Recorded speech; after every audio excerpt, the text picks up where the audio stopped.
Graça e paz a todos nós, nesse momento onde nós queremos meditar sobre esses textos tão bonitos que caem exatamente nesse final de semana, Salmo 23, João capítulo 10, 22 a 30, aonde nós temos Jesus como o bom pastor. Lá no Salmo 23, Davi, que foi pastor de ovelhas quando jovem, ele escreve esse salmo de forma magistral. Lembrando dos tempos quando ele era pastor, ele agora como rei, diz que tudo depende do pastor para a ovelha. A grama, a água, a proteção, o cuidado. E ele diz assim, mesmo quando está em um momento de muito perigo, no vale da sombra da morte, eu não preciso temer. Porque o bom pastor, que é o Senhor, ele cuida de mim. Ele me protege, ele me ampara. Ele diz, e quando eu permaneço com ele, no final eu vou ter a recompensa. Né? Aí ele diz, o meu cálice transborda, bondade e misericórdia certamente me seguirão. Eu vou ter um banquete celestial. E aí nesse texto agora de João, nós temos várias coisinhas para falar.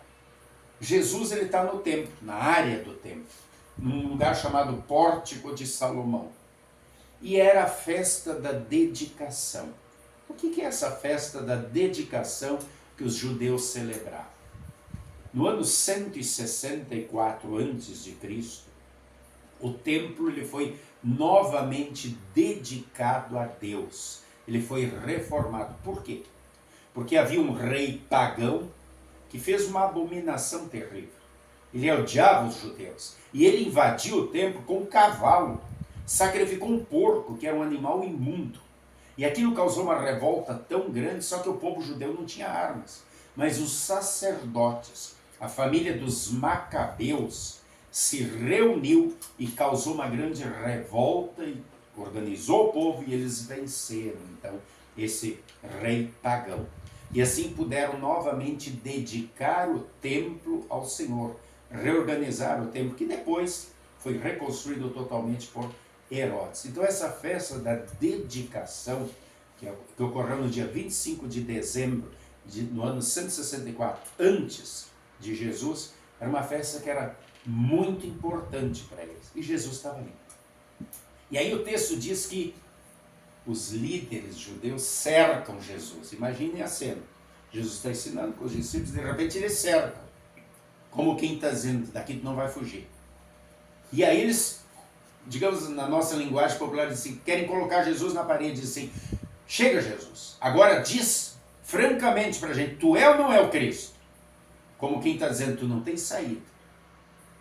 E aí Jesus diz assim, ué, as obras que eu faço o tempo todo testificam isso. Qual é a dúvida que vocês têm? Como se Jesus fosse perguntar, alguém transforma água em vinho?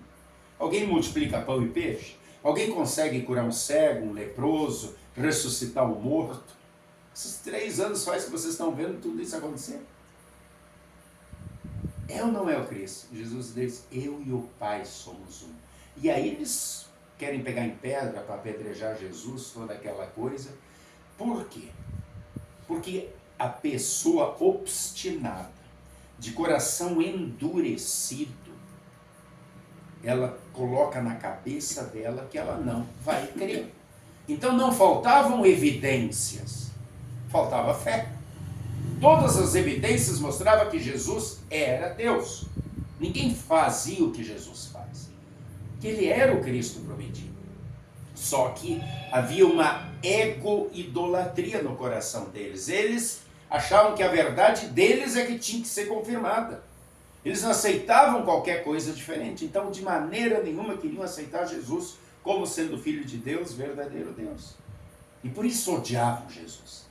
Porque sabiam que ele tinha algo a mais do que eles. Ele não apenas ensinava, mas ele ensinava com amor. Ele abraçava as pessoas, ele acolhia as pessoas e através de milagres provava o seu poder. Por isso que alguns fariseus, como por exemplo Nicodemos, vai à noite escondido e diz, olha, nós sabemos. Ou seja, nós de fato sabemos que tem algo diferente. Que tu és mestre, tu és rabi. Em outras palavras, a gente está tentando te pegar em alguma armadilha, durante esse tempo todo não consegue. Não tem como te colocar na parede. E os sinais, os milagres que tu fazes. E depois, quando Jesus morre, quem vai enterrar? São 2 fariseus que vão lá pegar o corpo, pede o corpo de Pilatos, inclusive Nicodemos está junto, né? Vão lá, pega o corpo e enterram. Então, haviam vários fariseus que, por causa do grupo, não manifestavam aquilo que eles estavam vendo. Eles sabiam, não, ninguém faz o que ele faz. Ninguém faz o que ele faz. Então eles tinham um coração obstinado, duro. Esse grupo cerca Jesus, quer botar Jesus na parede. Quer obrigar ele a falar algo que não é. Mas ele disse, eu sou. Eu e o Pai somos um. Vocês estão vendo os sinais. E aí Jesus diz outra coisa. Vocês não creem em mim porque vocês não são minhas ovelhas.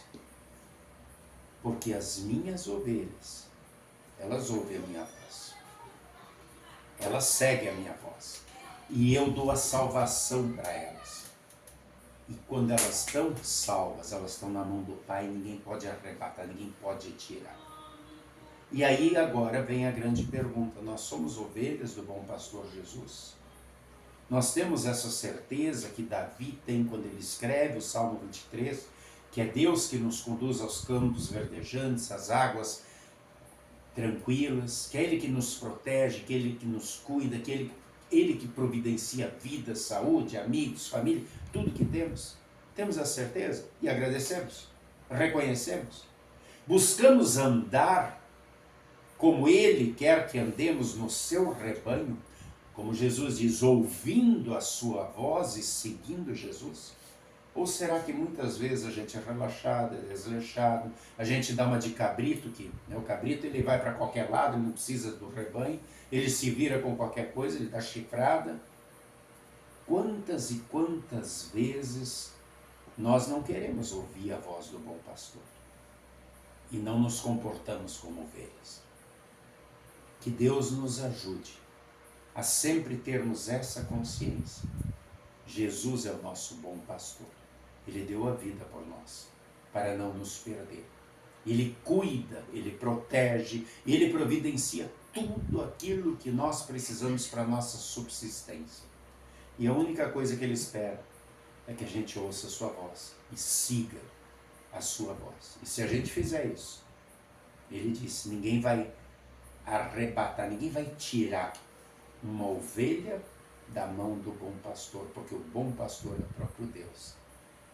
A ovelha só se perde se ela foge, se ela se afasta, se ela não quer mais ouvir a voz do bom pastor. Só que ela não está mais se comportando como ovelha, está se comportando como cabrito.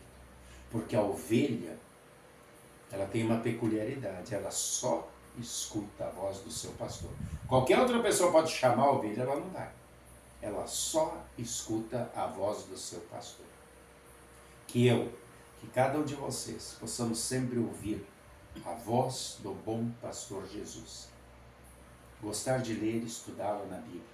E então segui-la, colocá-la em prática na nossa vida. Sabendo que, se isso acontecer, nós estamos protegidos, nós estamos amparados e nós estamos salvos. Por quê? Porque o próprio Jesus disse, eu lhes dou a salvação. É presente. Ele morreu por nós na cruz, derramou seu sangue para nos lavar os pecados e garantir a vida eterna. Quando ele ressuscita, ele diz, eu ressuscitei, aqueles que creem em mim também ressuscitarão. A sua vitória foi sobre o pecado, o inferno e Satanás. E essa vitória ele dá a cada um de nós. Aqueles que creem, aqueles que fazem parte do rebanho de Jesus, aqueles que não são obstinados e não endurecem seu coração como aquele grupo que cercou Jesus fez. Não sei se depois alguns daqueles se arrependeram, voltaram atrás, mas eles nunca vão poder dizer que não tiveram a oportunidade. Deus dá sempre a mesma oportunidade para todo mundo. Vida ou morte, céu ou inferno, bênção ou maldição. Infelizmente, muitos ainda endurecem o coração. Muitos ainda, apesar de tudo que vem, fecham seu coração dizia, eu não quero. E atacam Jesus. E confrontam Jesus. Querem colocar Jesus na parede. Só que Jesus é Deus. Que todos nós sejamos ovelhas do bom pastor, ouvindo a sua voz e seguindo o bom caminho. E levando essa mensagem para aqueles que ainda não conhecem ou ainda estão perdidos, como ovelhas desviadas ou como cabritos. Que Deus nos abençoe em nossa missão.